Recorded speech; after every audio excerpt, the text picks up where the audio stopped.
साल 2014 में मोदी सरकार आने के बाद वाराणसी शहर का कायाकल्प होना शुरू हो गया है। पिछले 7 साल में बनारस में सब कुछ बदल चुका है। शहर में विकास योजनाओं की झड़ी लगी हुई है। कह सकते हैं विकास के राजपथ पर काशी पूरी तरह से दौड़ रहा है।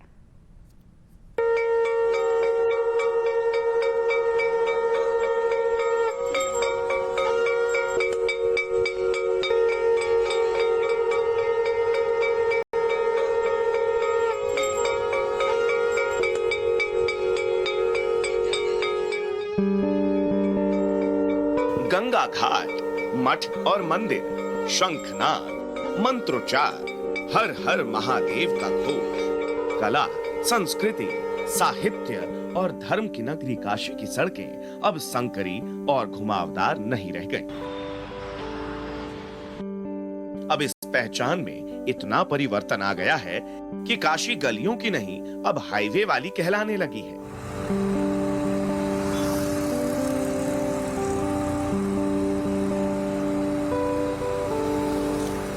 मोदी काशी आए हैं और काशी का कायाकल्प कर गए। शहर में फ्लाईओवर, हाईवे और पुलों का जाल बिछाया गया है। गाड़ियां अब यहां रेंगती नहीं बल्कि हवा से बात करती हैं। बनारस के लिए पहले कहा जाता था कि यहाँ से सफर करना बहुत ज्यादा मुश्किल हो जाता है, खासतौर से दिल्ली हो, प्रयागराज हो, गाजीपुर हो।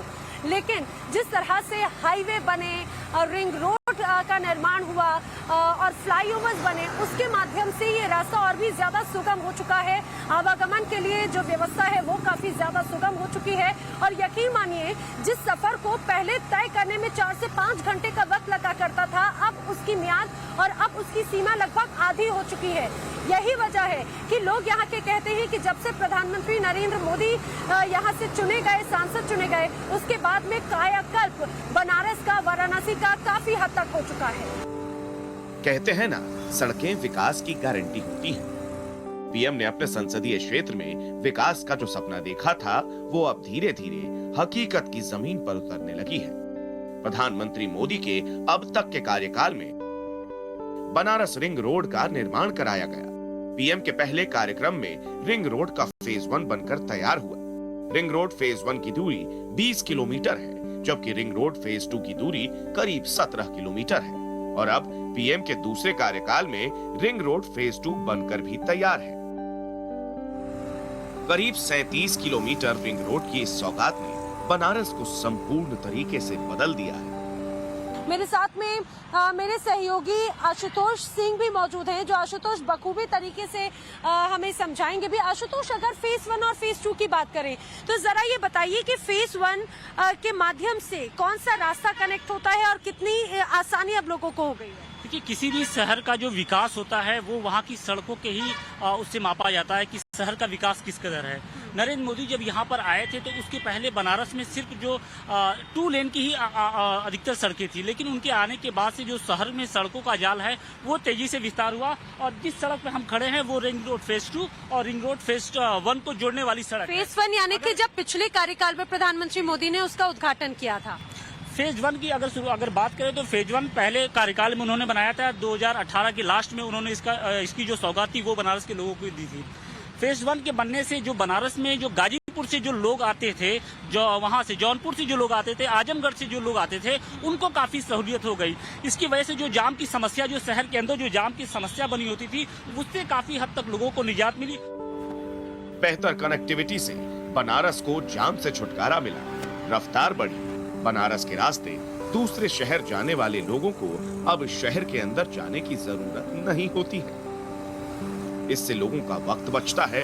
वहीं बनारस के लोगों को भारी वाहनों से होने वाले प्रदूषण और जाम का सामना नहीं करना पड़ता। सही मायनों में ये किसी क्रांति से कम नहीं है।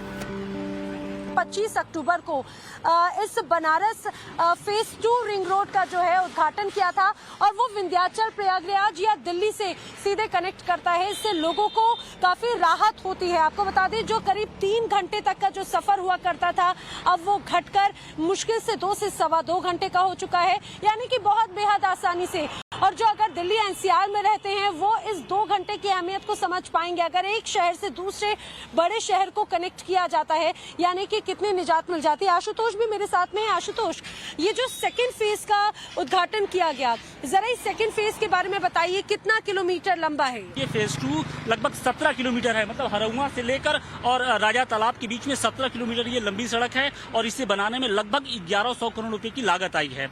2 साल के अंदर जो लिमिट दिया गया था, समय सीमा बनाई गई थी कि इस सड़क को बनाने की, उसके अंदर ये पूरा हुआ है। और पिछले 25 तारीख को जब प्रधानमंत्री नरेंद्र मोदी यहाँ आए थे तो उन्होंने इसकी जो सौगात है वो बनारस के लोगों को दी थी। सबसे बड़ी बात यह है कि इस सड़क के बनने के बाद से जो प्रयागराज से जो लोग आते थे या फिर जो भारी वाहन आते थे, जैसे ट्रक आते थे, वो शहर के बीचों बीच पहले होके आते थे। उसकी वजह से सिर्फ जाम की समस्या नहीं होती थी बल्कि प्रदूषण का स्तर भी काफी बढ़ जाता था। लेकिन अब क्या है कि अगर ये जो इस फेज 2 के रास्ते जब सड़क ये वाहन आते हैं तो न सिर्फ इससे जो बनारस के शहर के अंदर जो जाम की समस्या है उससे काफी हद तक लोगों को निजात मिली है, बल्कि जो आवागमन का एक रास्ता है, मतलब जो समय लगता था शहर के बीच से होके आने में करीब 1.5 से 2 घंटे, वो अब बच गया है। बनारस के हाईवे पर हमारा सफर जारी रहा। हम बदले हुए वाराणसी को कैमरे में रिकॉर्ड कर रहे थे और हमारे पास से फर्राटा भरती गाड़ियां बदलाव की झलक पेश कर रही थी। पिछले 7 साल में बनारस ने विकास के पायदान में लंबी छलांग लगाई है।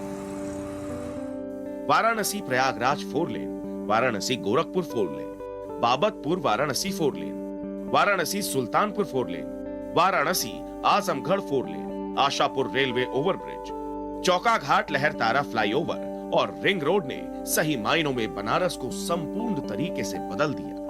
पहले से अब से अंतर तो बहुत से फर्क हो गल।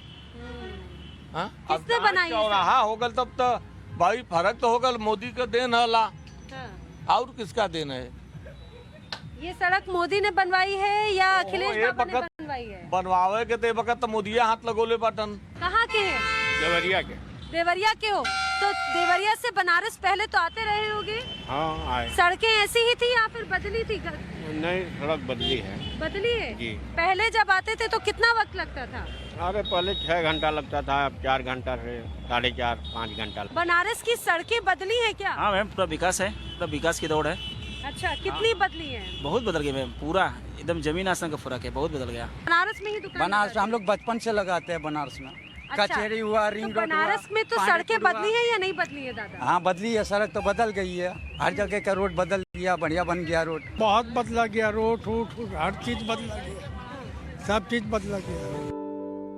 सड़कें लाइफलाइन मानी जाती हैं। पीएम ने अपने विजन में अपने निर्वाचन क्षेत्र में ये साबित भी कर दिया है। लेकिन चुनावी मौसम है तो सियासत की बातें तो होंगी ही। 15 साल लगे थे रामनगर पुल बनने में, 15 साल। बहन जी की सरकार आई, शिलान्यास हुआ था, उसके बाद माननीय मुलायम सिंह जी आए, उसके बाद माननीय अखिलेश जी आए और वो पुल हर साल एक पुल मतलब एक खंभा गड़ता था वहाँ। और जब योगी जी आए मात्र 2 सालों में उस पुल को जनता को समर्पित कर दिए। दृढ़ इच्छा शक्ति होनी चाहिए विकास कार्यों को करने के लिए। कहना और करने में अंतर है। भारतीय जनता पार्टी एक इवेंट कंपनी है। अब चुनाव आया है तो वो 1 महीने तक इवेंट करेंगी और वो बताएंगे कि मैंने ये किया वो किया, जबकि वास्तव में देखिए सड़कें टूटी हुई हैं, पटरियाँ। आप बनारस में कोई एक सड़क, बनारस में एक सड़क बता दें जो पूरी तरीके से बनी हुई है। लगभग 3 महीने के अंदर यूपी के 24 करोड़ लोग अपनी सरकार चुनेंगे।